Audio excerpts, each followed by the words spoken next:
Hi everyone! Welcome back to my YouTube channel. For today's vlog, i-share ko sa inyo guys how to take care of your wedding rings and engagement ring. Malamig na dito guys. Winter na, kaya nakasuot ako nito. Kasi malamig na. Tapos yung anak ko, binubuksan pa niya yung ceiling fan. So, i-share ko sa inyo guys how to taking care of your wedding rings and engagement ring. At meron ding nagtatanong sa akin, saan nga ba daw dapat sa daliri isusuot ang wedding ring or engagement ring?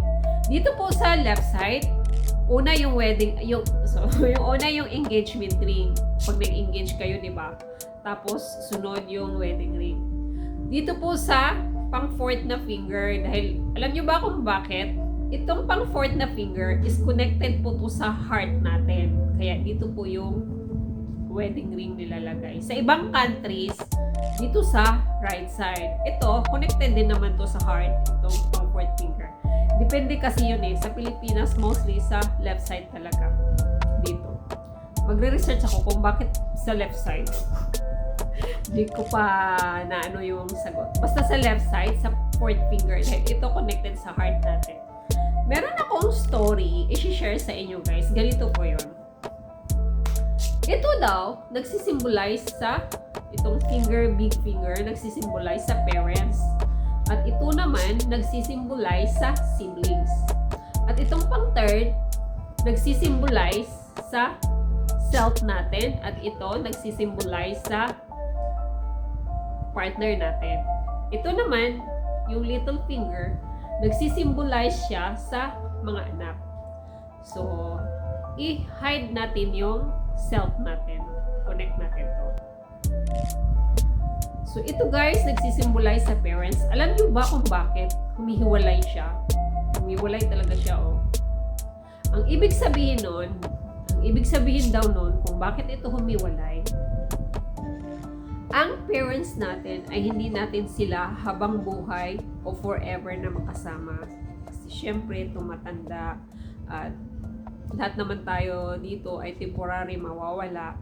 So, yung parents natin, hindi natin sila forever makasama. Kaya humihiwalay siya, oh. Ito naman, nagsisimbolize sa siblings natin.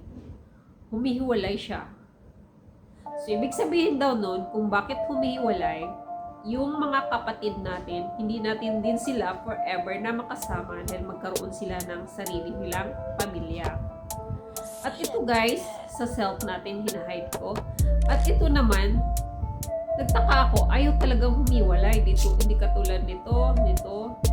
Ayaw talagang humiwalay. Ang ibig daw sabihin nun, ang partner natin or asawa natin, sila yung forever nating makasama. Pwera naman siguro kung talagang naghiwalay kayo, yung isa nag-cheat or ikaw nag-cheat o isa sa inyo nag-cheat or hindi kayo magkasundo, humiwalay kayo. Pero itong na-share ko sa inyo, story lang to. Story na-share ko. Ito naman guys, itong little finger, sa mga anak, humihiwalay din siya. Hindi tulad dito sa ito, hindi ayaw humiwalay. Ito humiwalay. Ang ibig daw sabihin nun, ibig sabihin daw nito kung bakit humihiwalay, yung mga anak din natin, hindi natin sila forever na makasama dahil syempre magkaroon sila ng sarili nilang pamilya. So, ang forever lang nating makasama is yung partner natin o yung asawa. Kayo humiwalay. So, sana guys, meron kayo natutunan sa i-share ko sa inyo. So, proceed tayo guys, how to take care of your wedding rings and engagement ring. Una, kapag nagsusuot kayo ng wedding ring or engagement ring or kahit sa alahas, necklace, earrings, bracelet, ang last nyo pong isusuot is yung alahas nyo. Bago kayo magsusuot, kailangan nakaligo na kayo, nakapag-apply na kayo ng lotion, nakapag-apply na kayo ng sunscreen, nakapag-apply na kayo ng perfume. Dahil yun pong perfume or sunscreen or lotion, yung chemical doon, maaari po siyang makakasira doon sa alahas natin. So, last po natin isusuot yung alahas natin. Wedding ring or engagement ring.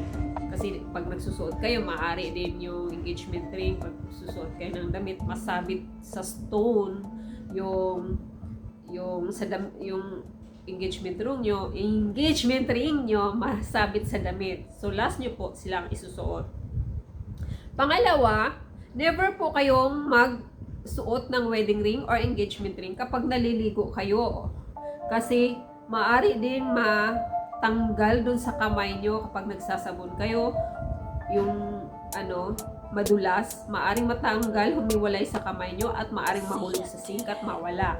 At never kayong mag-swimming sa dagat na nakasuot yung wedding ring nyo or engagement ring nyo or kahit sa pool.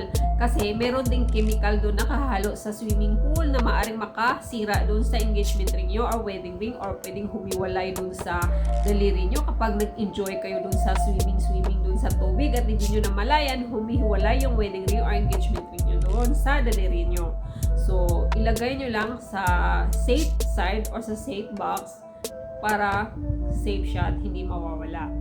At sa dagat naman, kapag nagsiswimming kayo, huwag din kayong magsusuot kasi hindi nyo namalayan. Alam nyo kasi yung buhangin, pwede din yun na makasira doon sa diamond ring nyo, sa yung stone, maaari din yung makasira doon. Makasira yung buhangin. At saka yung sa dagat, pag nagsiswimming kayo, hindi nyo namalayan, nag-enjoy kayo doon sa tubig, humihiwalay na yung engagement ring nyo at saka yung wedding ring nyo dun sa daliri nyo at nawala na, magpapanik na kayo at magtatawag kayo ng mga tao na sabihin nyo, announce nyo na wala yung diamond ring nyo. So, yung mga tao, hindi nyo makatulong sa paghahanap, hindi nyo na makikita yun. So, para safe, huwag kayong magsuot ng wedding ring or engagement ring kapag nagsiswimming. Pangatlo, huwag po kayong magsuot ng wedding ring or engagement ring kapag natutulog. Tanggalin nyo po. Kasi maaari din po hindi nyo namalayan, natutulog kayo pag maaring masnag doon sa blanket or sa pillow yung wedding ring nyo or engagement ring nyo or maaari din makasakit kayo doon sa partner nyo. Makasugat kayo dun sa partner nyo or sa mukha nyo. So, tanggalin nyo na. Huwag kayong magsuot ng wedding ring or engagement ring kapag natutulog. Para hindi masira yung wedding ring nyo at saka engagement ring nyo.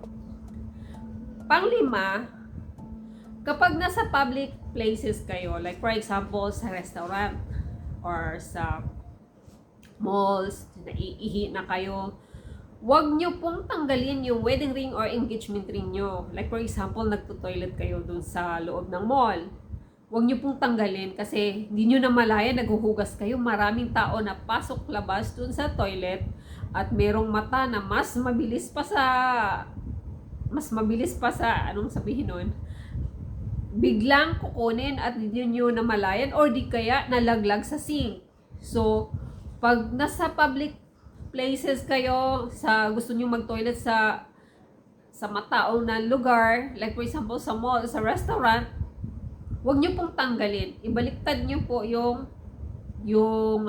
diamond ring nyo, itago nyo ganon, tapos i-fold ganon, wash lang ng konti, slide ng wash, slide lang sa pag-wash, tapos dry up ng towel, tissue, at doon na lang kayo sa bahay nyo maghugas ng maayos. Ganun po. At sana, meron kayong natutunan sa vlog na to. I hope nag-enjoy kayo and thank you for watching. Please like, share, and subscribe. Till next time. Bye.